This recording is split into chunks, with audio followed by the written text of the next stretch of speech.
नमस्कार, मैं हूं अंजलि इस्टवाल और हमारे इस खास कार्यक्रम में आपका स्वागत है जिसमें हम आपको बताते हैं ओमिक्रॉन और हर वेरिएंट से जुड़ी नई खबर और सब जरूरी खबरें। आज हम बात करने वाले हैं जो हमारे लगातार मामले आ रहे हैं उसमें गिरावट आ रही है, पॉजिटिविटी दर भी गिर रही है, लेकिन मौत का आंकड़ा लगातार पिछले कुछ दिनों से बढ़ता हुआ नजर आ रहा है।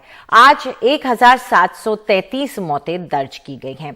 तो आखिर क्यों बढ़ रहा है रोजाना का मौत का आंकड़ा, इस पर हम नजर डालना चाह रहे हैं। अगर हम पिछले एक महीने के आंकड़ों पर नजर डालें, यानी कि 4 जनवरी 2022 से लेकर के 2 फरवरी 2022 तक, तो आप देख सकते हैं कि 7 दिन पिछले अगर हम देखते हैं उसका औसत 979 मौतों का आंकड़ा रहा है, यानी लगभग 1000 मौतों के पास हम पहुंच रहे हैं। ये 7 दिन का औसत है और डेली नंबर्स भी बढ़ रहे हैं। ये दरअसल सबसे ज्यादा मामले हैं अगर आप सेकेंड वेव के बाद देखें। सेकेंड वेव जब से खत्म हुई है उसके बाद ये सबसे ज्यादा मामले हैं। यहां हम आपको दिखाते हैं, अगर हम अगला ग्राफ देखते हैं जिसमें हम आपको सेकेंड वेव के साथ आंकड़े दिखा रहे हैं, तो आप देख सकते हैं कि 2 बार इससे पहले हुआ कि मौतों का आंकड़ा बहुत ज्यादा था। एक बार 21 जुलाई 2021 को और दूसरी बार 5 दिसंबर 2021 को। लेकिन दोनों ही तारीखों में अगर आप 7 दिन का औसत देखें तो वो ज्यादा नहीं था, यानी कि हम कहीं ना कहीं इस बार ज्यादा मौतें 7 दिन के औसत में भी दर्ज कर रहे हैं। अगर आप जुलाई के आंकड़े को सेकेंड वेव का ही हिस्सा मान लें, क्योंकि उस वक्त तक वेव खत्म ही हो रही थी, पूरी तरह से गई नहीं थी, तो ऐसे में सेकेंड वेव के बाद से यह पहली बार है कि मौतों का आंकड़ा बढ़ रहा है। ऐसा क्यों हो रहा है यह जानने के लिए आइए हम सीधा रुख करते हैं हमारे सहयोगी परिमल कुमार का, और हम साथ में आपको लगातार पिछले कुछ दिन के मामले और मौतों का आंकड़ा भी दिखा रहे हैं। परिमल, क्यों ये मौतों का आंकड़ा बढ़ता हुआ नजर आ रहा है पिछले कुछ दिनों से? अंजलि, इसको 2 तरीके से समझने की जरूरत है। पहला तरीका ये कि स्टेट्स जो बैकलॉग जोड़ रहे हैं और खासतौर पे केरल, ये बैकलॉग डेथ यानी पुराने वक्त में जो हुई मौत है वो रोजाना जुड़ रही है और आज से नहीं, ये पिछले करीब 3 महीने से जुड़ रही है। और केरल ने इस 3 महीने के दौरान पुराने वक्त में हुई मौत के आंकड़े को अगर देखें तो करीब 12,000 के आसपास मौतों का आंकड़ा जोड़ा है और ये रोजाना बेसिस पे जोड़ा जा रहा है केरल की तरफ से। इसको भी हम समझेंगे, लेकिन दूसरा पहलू आपको अगर बताएं कि जानकार ये कहते हैं, एपिडेमियोलॉजिस्ट ये कहते हैं कि जब मामले गिरने शुरू होते हैं, क्योंकि पीक के वक्त में जो लोग जितने बीमार होते हैं उनकी तबीयत बिगड़ने में वक्त लगता है, हॉस्पिटलाइजेशन से लेकर आईसीयू तक पहुंचने में, और उनके मौत को लेकर एक 5 से करीब 20 दिनों का वक्त लगता है। जब मामले गिरने शुरू भी होंगे तो मौत के आंकड़े बढ़ते रहेंगे। दूसरा पहलू है। अब केरला की बात करते हैं। केरला के आज का जो डेटा है, जो आप कह रही हैं कि चौंकाने वाला डेटा है, उसमें और एक चौंकाने वाली बात है। आमतौर पे जब बैकलॉग डेथ्स दिया जाता है स्टेट्स की तरफ से तो तारीख बताई जाती है, जगह बताई जाती है। केरला की तरफ से आज के बुलेटिन में ऐसा नहीं बताया गया है कि ये मौत कब हुई और कहां कहां जगह पे हुई, यानी किस तारीख को हुई और कहां कहां हुई, जो बैकलॉग डेथ यानी पुराने मौत का आंकड़ा जो जोड़ा गया है। और इसमें हमने पहले भी देखा कि महाराष्ट्र ने जोड़ा, बिहार ने जोड़ा, केरला ने जोड़ा, तो केरला लगातार इसको जोड़ रहा है। और बैकलॉग डेथ के बारे में अगर एक चीज और बताएं तो सुप्रीम कोर्ट में एक पीआईएल दाखिल की गई थी जिसमें यह कहा गया था सुप्रीम कोर्ट की तरफ से कि अगर कोविड से कोई संक्रमित होता है या कोविड टेस्ट में पॉजिटिव आता है और महीने भर के भीतर अगर उसकी किसी और भी बीमारी से निगेटिव होने के बाद मौत हो जाती है तो वो कोविड से ही मौत मानी जाएगी। क्योंकि मुआवजे को लेकर जब ऐलान किया गया था, मुआवजे पर जब सुनवाई हो रही थी, तब सुप्रीम कोर्ट ने ये अपना आदेश दिया था कि महीने भर के भीतर अगर मौत होती है एक कोविड संक्रमित व्यक्ति की निगेटिव होने के बाद भी किसी और दूसरी बीमारी से, तो कोविड डेथ में ही माना जाएगा। तो ये लगातार राज्य जो है मामले आंकड़े जोड़ रहे हैं। लेकिन यहाँ पे ये बताना बहुत जरूरी होता है, क्योंकि स्वास्थ्य मंत्रालय अक्सर ये कहता है कि आप तारीख नहीं बताएंगे, जगह नहीं बताएंगे तो इन्फेक्शन को समझने में हमें दिक्कत आती है। आज केरला के आंकड़े में वैसा ही हुआ है, जो पिछले 24 घंटों में मौत के जो बैकलॉग डेथ्स जोड़े गए हैं, बैकलॉग डेथ्स के बारे में कोई डेटा वैसा प्रोवाइड नहीं किया गया है। यानी 2 चीजें हो गई। पहली चीज, बैकलॉग डेथ से ये मामला बढ़ा रहा है। दूसरी नंबर चीज ये कि इन्फेक्शन होने के, किसी कोई अगर व्यक्ति इन्फेक्टेड होता है तो 5 से 20 दिन के भीतर में उसकी तबीयत बिगड़ती है और तब जाके उसकी मौत होती है। तो ये कुछ दिन तक और मौत के आंकड़े, भले मामले घटते रहें लेकिन मौत के आंकड़े बढ़ते हुए नजर आएंगे। जी, शुक्रिया इस पूरी जानकारी के लिए परिमल। तो ये जो मौत का आंकड़ा बढ़ता हुआ नजर आ रहा है, इसमें कहीं ना कहीं कुछ आंकड़ों का भी खेल है और कुछ ऐसा भी कि जब पीक जाता है तो उसके बाद मौत का आंकड़ा लगातार बढ़ता है। खैर, रुक करते हैं अब दूसरी बड़ी खबर का। दरअसल ओमिक्रॉन का एक सब वेरिएंट आया है जो कि पूरी दुनिया में बहुत तेजी से फैल रहा है और चिंता की बात यह है कि कुछ अध्ययनों में यह नजर आ रहा है कि यह ओमिक्रॉन से भी ज्यादा इन्फेक्शियस हो सकता है, उससे भी ज्यादा तेजी से इसका संक्रमण फैलता है। अब WHO ने भी कह दिया है कि 57 देशों में यह सब वेरिएंट फैल चुका है। तो क्या है यह सब वेरिएंट, क्या इसके लिए हमें चिंता करने की जरूरत है? इस पर चर्चा करने के लिए हमारे साथ डॉक्टर प्रवीण चंद्रा जुड़ गए हैं जो कि चेयरमैन है division of interventional cardiology Medanta से, डॉक्टर राजेश चंद्र जुड़ गए हैं अहमदाबाद से और डॉक्टर सरमन सिंह जुड़ गए हैं जो कि वायरोलॉजिस्ट हैं और वरिष्ठ महामारी रोग विशेषज्ञ हैं। शुक्रिया आप सबका हमारे साथ जुड़ने के लिए। डॉक्टर चंद्रा, ये जो नई वेरिएंट की बात कही जा रही है, सब वेरिएंट, इसके बारे में अभी हमें क्या पता चल रहा है? देखिए, इसके बारे में जैसा कि अभी हम लोग डिस्कस कर रहे थे, आपने बताया काफी डिटेल्स में कि ये वेरिएंट जो है इसकी इन्फेक्टिविटी रेट बहुत ज्यादा हाई है। करीब करीब अगर ये माना जाता है कि किसी हाउस होल्ड में अगर ये इन्फेक्शन होता है तो कम से कम 39% चांस है कि दूसरों को भी इन्फेक्ट हो जाएगा, compare to the other variant जिसमें कि करीब 29% चांस है। यानी कि इसके अंदर इन्फेक्टिविटी की सिवियरिटी ज्यादा है, जल्दी से इन्फेक्ट कर देता है लोगों को और इसीलिए बहुत तेजी से बढ़ रहा है।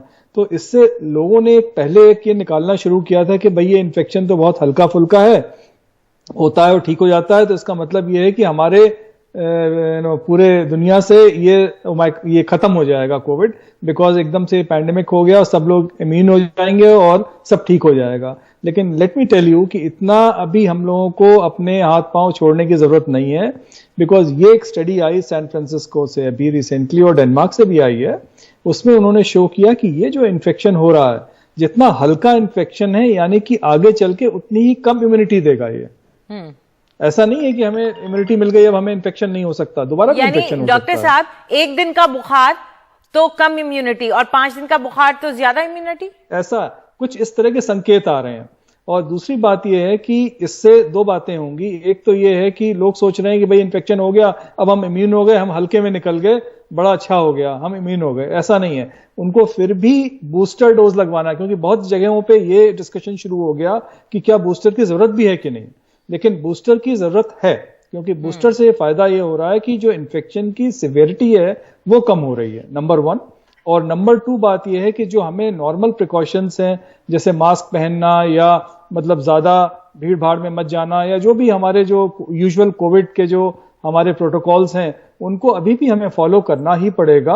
अभी हम ये नहीं कह सकते कि हम बिल्कुल सेफ होते जा रहे हैं, 90% लोग इन्फेक्ट हो गए तो हम लोग अब चलो आराम से बैठ जाते हैं, ऐसा नहीं है। क्योंकि जैसा कि अभी आपने भी बताया कि एक और भी इसके अंदर सीवियर किस्म के कभी कभी वो हो सकते हैं म्यूटेशंस, जिससे कि हमें इम्यूनिटी शायद ना मिल पाए। तो इसलिए बूस्टर भी चाहिए होगा और अभी हमें अपने कोविड प्रोटोकॉल्स को फॉलो करना पड़ेगा। जी, डॉक्टर सिंह, सरमन सिंह, आपसे ये जानना चाहेंगे कि ऐसा क्यों कि अगर ओमिक्रॉन का ही सब वेरिएंट है, तो अगर ओमिक्रॉन का हमें इन्फेक्शन हुआ, हमारे अंदर थोड़ी एंटीबॉडी आई, तो फिर भी क्या हमें उसके सब वेरिएंट से भी खतरा रहेगा?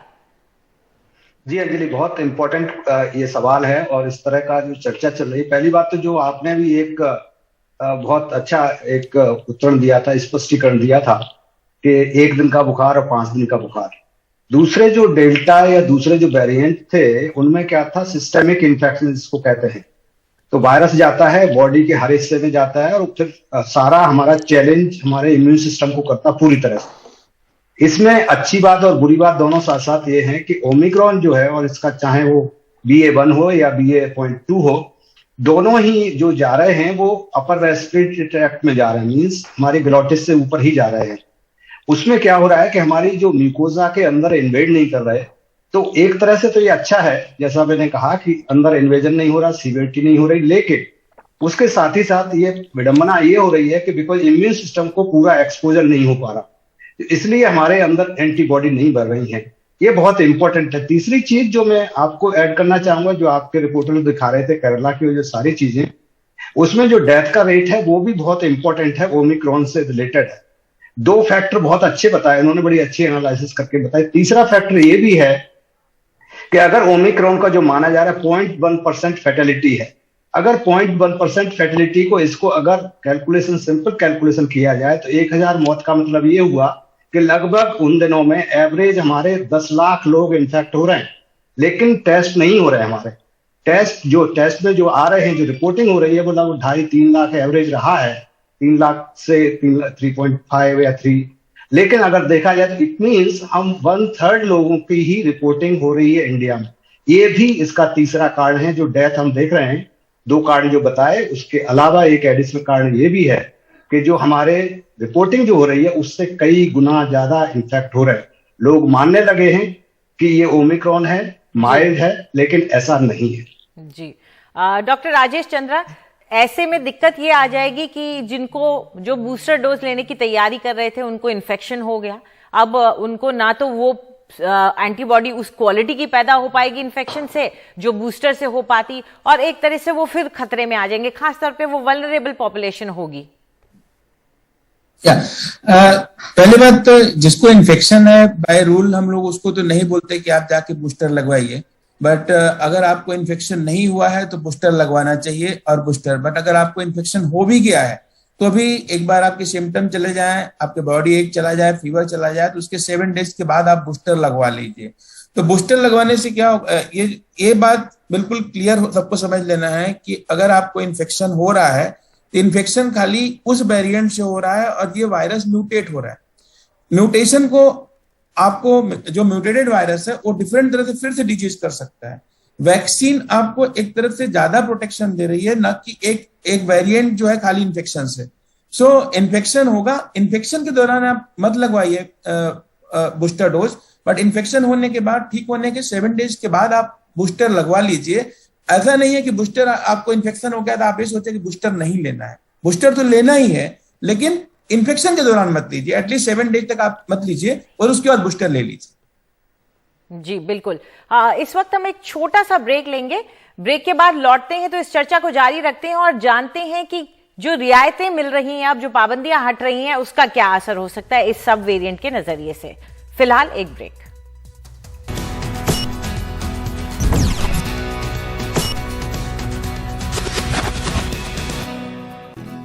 हमारे इस खास शो में आपका एक बार फिर से स्वागत है। चर्चा हो रही है ओमिक्रॉन के एक नए सब वेरिएंट की जो अब WHO के मुताबिक 57 देशों में फैल चुका है। हमारे साथ डॉक्टर प्रवीण चंद्रा हैं, डॉक्टर राजेश चंद्र हैं और डॉक्टर समन सिंह जुड़े हुए हैं। डॉक्टर प्रवीण चंद्रा, 57 देश में फैलना और ये ज्यादा वक्त पहले नहीं मिला है, तो ये इसकी ट्रांसमिसिबिलिटी के बारे में क्या बताता है और दूसरे देशों का अभी रिस्पॉन्स क्या रहा है, ये क्या हमें बताता है? देखिए, ऐसा है कि ये जो सब वेरिएंट है, जो ओमिक्रॉन है, इसकी जो ट्रांसमिसिबिलिटी है ये बहुत ही क्लियर, बहुत बार ये बात हो चुकी कि बहुत ज्यादा है। यानी कि अगर किसी को घर में हुआ है तो दूसरे को होने की संभावना ऑलमोस्ट 50% तो है ही है, आप ये मान के चलिए। ऑल्दो डेटा ये कहता है 39%, बट आप प्रैक्टिकली मान लीजिए 50% है। तो अब बहुत से लोग, अब इसका असर क्या हो रहा है इस पे जानना चाहिए। इसमें क्या हो रहा है कि बहुत से लोग जिनके घर में ये हो रहा है वो लोग टेस्ट भी नहीं करवा रहे हैं। उनको लगता है कि चलो एक का टेस्ट हो गया, अब दूसरों की क्यों कराना, ये तो वही निकलेगा। आई थिंक टेस्ट करा लेना चाहिए, क्योंकि उससे कम से कम कंफर्म हो जाएगा कि हाँ भाई क्या इसकी ट्रांसमिसिबिलिटी हो रही है, क्या ये हुआ है कि नहीं हुआ है, और आगे चल के बाय द वे अगर कोई कॉम्प्लिकेशन होती है तो कम से कम उसको डील कर सकते हैं। ये जरूर है कि हमें एक्स्ट्रा टेस्ट नहीं करने, सिर्फ हमें ये टेस्ट करना चाहिए कि RT-PCR पॉजिटिव है कि नहीं है, या घर पे भी अपना टेस्ट कर सकते हैं, एंटीजन टेस्टिंग। और बाकी जो टेस्ट पहले हो रहे थे, जो सेकेंड वेव के टाइम पे बहुत सारे टेस्ट थे, उनकी कॉस्ट भी ज्यादा थी और उनको मतलब कराने की अभी कोई जरूरत नहीं है। और जबकि ये भी जाना गया है कि कुछ पेशेंट्स ऐसे भी हैं जो कि डेल्टा वेरिएंट भी इसमें मिक्स है, ऐसा नहीं कि नहीं हो रहा है। हाँ। वो भी पेशेंट्स आ रहे हैं और हम लोगों के आईसीयूज में पेशेंट्स एडमिटेड हैं। हाँ। जिनको की ऑक्सीजन की रिक्वायरमेंट हो रही है, लेकिन वो बहुत कम है। तो इसलिए सब पेशेंट्स को पूरे ब्लड टेस्ट कराने की कोई जरूरत नहीं, जैसे CRP टेस्ट या और फेरिटिन टेस्ट, तो दुनिया भर के बहुत ही एक्सपेंसिव टेस्ट है वो, उनसे बचा जा सकता है, भी उनको करने की जरूरत नहीं है। स्टेरॉइड वगैरह लेने की किसी को कोई जरूरत नहीं है, सिर्फ सिम्टोमैटिक ट्रीटमेंट करना है। लेकिन इस बात की पूरी तरीके से ये जानकारी सबको हम बताना फिर से चाहते हैं कि भाई इससे फिर भी बचिए आप। ये बहुत से लोग ये भी सोच रहे हैं कि चलो हमको भी हो जाए तो हम इम्यून हो जाएंगे और हमको आगे नहीं होगा, ऐसा नहीं है। तो इसलिए हल्के में नहीं, प्लीज डू नॉट हाँ, हल्के डोंट में नहीं गेट लेना, इट ये वॉलंटरली, बहुत अहम हो जाता है। बिल्कुल। डॉक्टर सरमन सिंह, पाबंदियां जो अब हट रही हैं सभी शहरों में, ऐसे में इस खबर का आना, क्या कुछ चिंता होनी चाहिए हमें? जी बिल्कुल, चिंता की तो बात है। देखिए अमेरिका में देखिए 98% ओमिक्रॉन हो गया है अभी। ऑस्ट्रेलिया की आई है, ऑस्ट्रेलिया में रोजाना 100 लोगों की डेथ हो रही है। तो ये सारे कंट्रीज में 3 लाख से ज्यादा फ्रांस में इन्फेक्ट हो रहे हैं। एंड मोर ओवर जो ओमिक्रॉन का जो BA.2 जो आया है, इसकी जो बात कर रहे हैं आज हम, ये डेफिनेटली इसमें म्यूटेशंस ओमिक्रॉन जो ओरिजिनल था उससे भी ज्यादा है, इसकी इन्फेक्टिविटी बहुत ज्यादा है। और इसलिए चिंता का विषय ये भी है, WHO ने भी कहा है कि हो सकता है, यू नेवर नो, BA.3 आ जाए। तो ये म्यूटेशंस, बिकॉज ये हमारे शरीर में ज्यादा देर तक रहता है एज कंपेयर टू डेल्टा जो रहता था। तो डेल्टा बहुत सीवियर डिजीज करता था और जल्दी ही फिर नेचुरली हमारा इम्यून सिस्टम व्हाटसएवर, या तो मरीज की डेथ हो रही थी या वो हमारी बॉडी उसको क्योर कर रही थी। लेकिन ये बहुत दिन तक रहता है, जैसा मैंने बताया कि एपिथेलियल सेल्स में रहता है, अंदर नहीं जाता है। तो ये म्यूटेशन के इसमें चांसेस ज्यादा हैं, ये सबसे चिंता की बात है। ये खोलना गवर्नमेंट का, देखिए गवर्नमेंट के भी अपने रीजन्स हैं और वो खोलना पड़ेगा। लेकिन इसके साथ साथ मैं जरूर कहूंगा कि लोगों को संयम रखना होगा और जितने प्रोटोकॉल्स हैं उनको ध्यान में रखें। जी, खुद सावधानी बरतने की। बिल्कुल। जाते जाते डॉक्टर रमेश चंद्र, मेरे पास वक्त थोड़ा कम है, लेकिन किस तरह की मास्किंग जरूरी है, आप क्या बताएंगे? कैसा मास्क पहने? मास्क अगर आप सिंपल मास्क भी पहनते हैं, इंपॉर्टेंट चीज ये है कि आप कहीं भी पब्लिक प्लेस में जाएं, अगर आप सिंपल सर्जिकल मास्क भी पहनते हैं वो भी अच्छा है। अगर आप बहुत हाई एक्सपोजर एरिया में पेशेंट के पास जाते हैं तभी N95 मास्क पहने, अदरवाइज सिंपल कपड़े का मास्क, सर्जिकल मास्क जो सिंपल आता है वो भी अगर लगाते हैं तो मोर देन इनफ है। इंपॉर्टेंट ये है कि थोड़ा डिस्टेंस बना सकें और मास्क आप पब्लिक प्लेस में उतारे मत। लोग क्या करते हैं, पब्लिक प्लेस में जा रहे हैं, मास्क उतार रहे हैं, खा रहे हैं, पी रहे हैं, उससे इन्फेक्शन हो रहा है। अगर वो ना करें, सिर्फ ये में, तो भी बहुत कुछ इसको रोका जा सकता है। बिल्कुल, बहुत सावधानी की जरूरत है, जैसे कि हमारे तीनों विशेषज्ञ कह रहे हैं। शुक्रिया आपका हमारे साथ जुड़ने के लिए। तो ये ना सोचे कि ओमिक्रॉन हो गया तो बात खत्म हो गई, अपने आप को अभी भी बचा कर रखें। नमस्कार।